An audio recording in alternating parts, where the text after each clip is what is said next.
सो मैं आज आपके सामने आया हूँ ये बताने के लिए कि किडनी ट्रांसप्लांट के पहले और किडनी ट्रांसप्लांट के बाद मेरे डाइट प्लान क्या थे।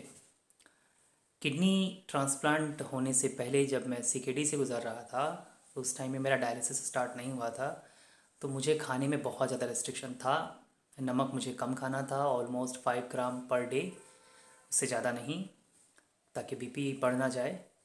अच्छा, एक बात मैं आपको बता देता हूँ, जब भी आप डाइटिशियन के पास जाएं तो कोशिश करिए कि आप हर एक चीज़ जो आपको अवॉइड करना है उसके पीछे का रीज़न जानिए। ये ज़रूरी है।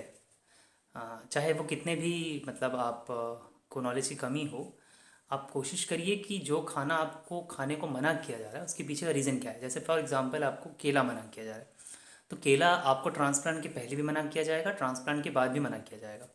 ट्रांसप्लांट के पहले आपको मना किया जाएगा ड्यू टू शुगर पोटेशियम, कि पोटेशियम स्पाइक ना कर जाए।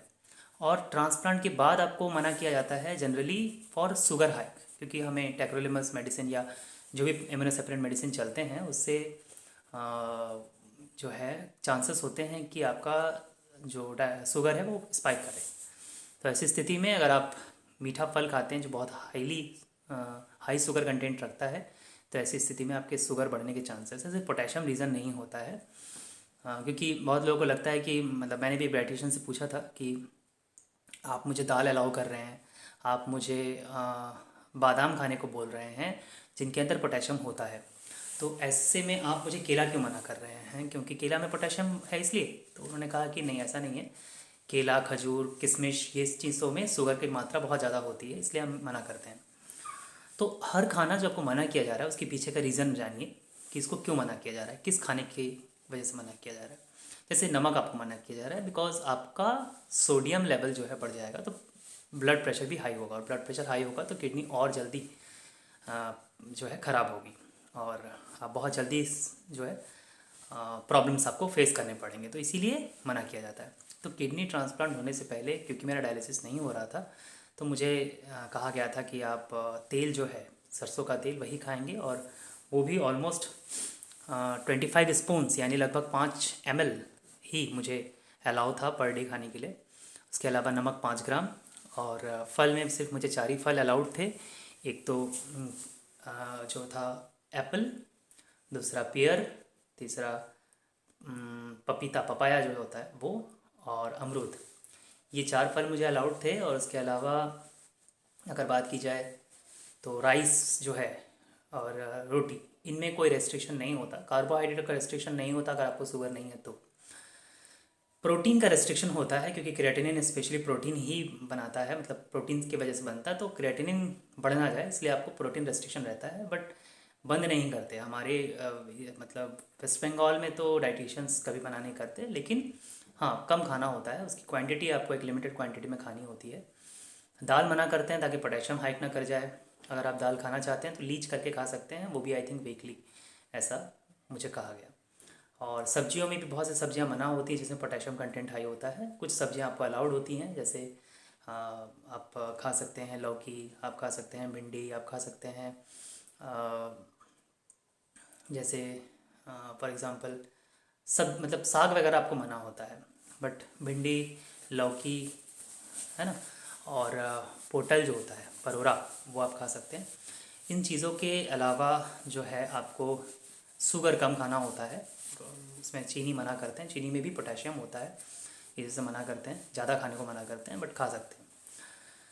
और उसके साथ ही जो है फिज़िकल एक्टिविटी आप कर सकते हैं सीकेडी में, बट आप अपने स्ट्रेंथ के हिसाब से करिए।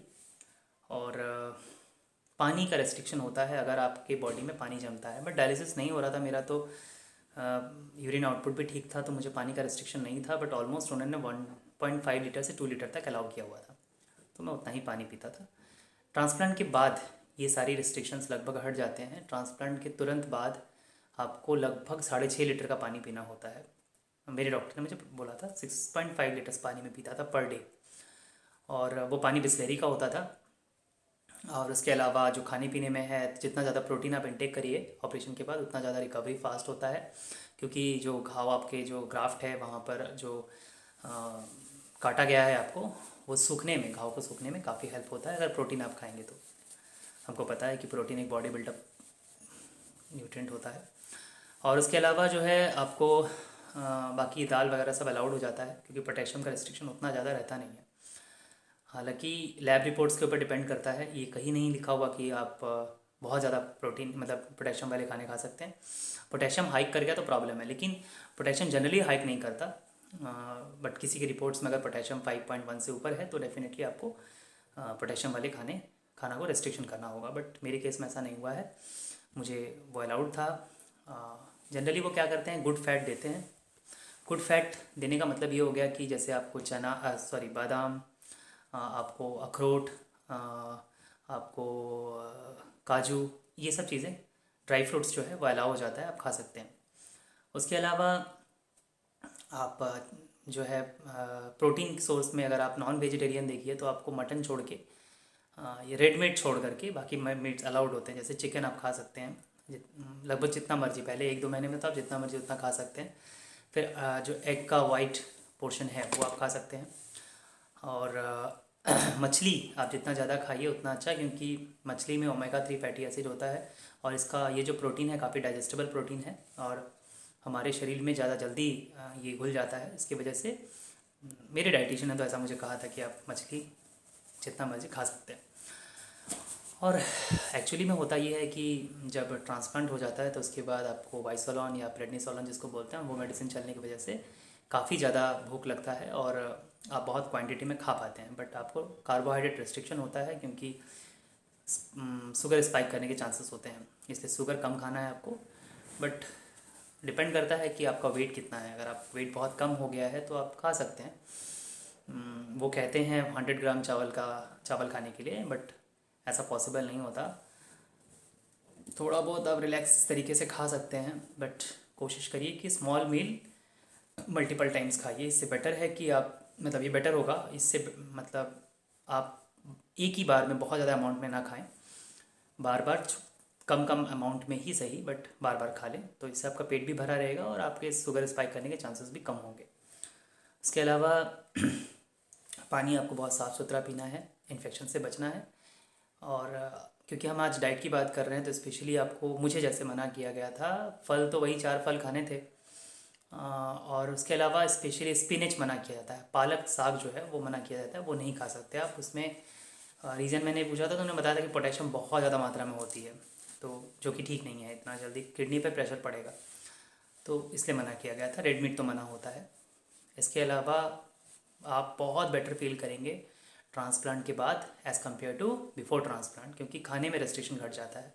हाँ, नमक का रेस्ट्रिक्शन अभी भी रहता है, क्योंकि ब्लड प्रेशर जो है वो बढ़ने के चांसेस होते हैं। और उसके अलावा जो है शुगर तो कम करना ही है आपको, और ट्रांस फैट ना बढ़ जाए आपके बॉडी में, कोलेस्ट्रॉल, बैड कोलेस्ट्रॉल ना बढ़ जाए, इसलिए आपको ऑयल का भी रेस्ट्रिक्शन होता है। बट ऐसा नहीं है कि हार्ड एंड सोल कोई नियम है कि आपको नहीं खाना है, बिल्कुल। आप थोड़ा बहुत यूज़ कर सकते हैं, मस्टर्ड ऑयल की मात्रा जितना दिया जाता है उससे थोड़ा बहुत कम। अगर आप ज़्यादा अगर खा भी लेते हैं तो अगले दिन आप कम खाइए, इससे बैलेंस हो जाता है।